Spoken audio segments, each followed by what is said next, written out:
little bit that I might need to explain to you about Cape Scott are all the harmonics that are happening in the intro and in the middle of this arrangement.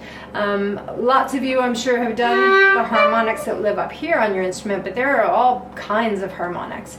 And the ones that we start with are actually in first position. So on the sheet music, you'll see I have marked first position and fourth position. This is the fourth position harmonic that you probably have already played lots of. That one's really easy to find, but sometimes these ones in first position can be a little bit tricky. So remember that with harmonics, your fingers have to be exactly, precisely, perfectly in tune, or they will not speak for you.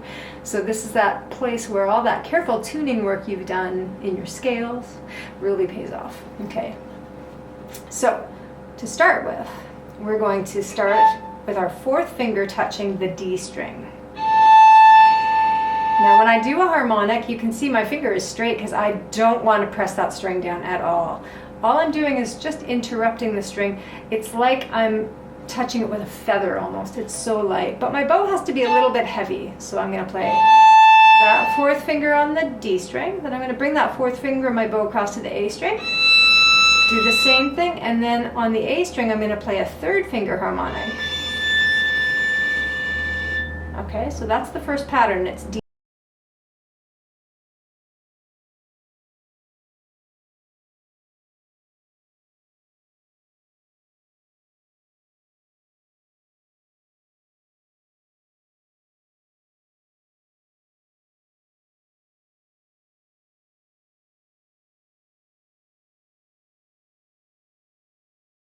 Heavier bow arm. Okay, then I go back and play that first pattern again,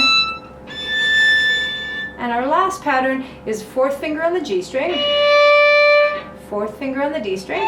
Sorry, that's totally wrong. It's fourth finger on the G string, third finger on the D string, and third finger on the G string.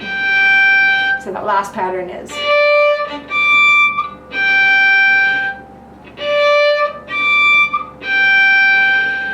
So that's how they work. If they're not speaking for you, it could be that your finger's a little bit too heavy. It could also be that your finger's not in the right place.